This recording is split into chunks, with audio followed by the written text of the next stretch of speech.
ago, our governor said the following about us. After stating his popularity, which is, is a common sentence in his speeches, he said about all of us, they come down to Annapolis like it's spring break, breaking furniture, throwing beer bottles off balconies, and thankfully they're all going to go home in a few weeks and we can get back to running the state. That was the quote.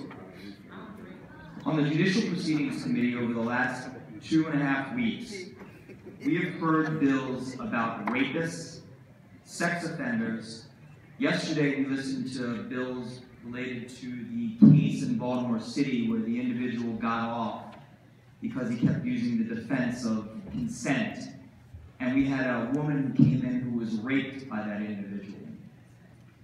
We have heard from a young man who ended up with a raw just yesterday, who got charged with armed robbery, who was innocent, who ended up dealing with the juvenile issue, and listening to his story. We've heard about the drunk driving deaths of the officer from Montgomery County last week. We've heard from a woman from my district who was stalked, and a lot of us got the information on it so badly because our law on stalking was inadequate to protect her, that we've been working through that issue. We've heard about heroin addicts, and although the governor put $0 additional dollars into the 8507 drug treatment beds, $0. We've dealt with the issue in all of our districts about heroin addicts and deaths because of it, and what we're going to do with that. Yesterday we heard a bill from the lawyer who dealt with the issue of Sarah Foxworth, who was brutally raped and murdered on the Eastern Shore, and an issue related to that.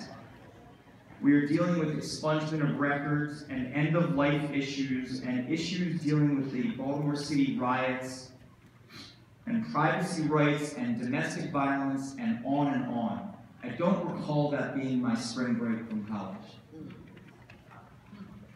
So, Mr. President, the governor owes this body and the body across the hall and the citizens of Maryland yet another apology. Because doing press conferences and taking credit for things that you have nothing to do with, and I don't know how he has time for Twitter and Facebook, but that seems to be all that we get is messages about that. That's not governing, and it's certainly not being a statesman. And I respect every one of us. We're all a brotherhood and sisterhood of people that work unbelievably hard down here on issues that mean something to the citizens of this state. And it's easy to make people like you by doing little things and sending up, riling out messages and lying about the law. But that's not being a leader. And I'm insulted, and I think every one of us should be insulted.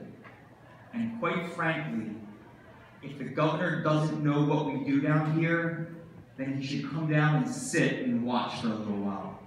And I defy him to come to JPR and listen to the stories of victims every single day and make that spring break comment again.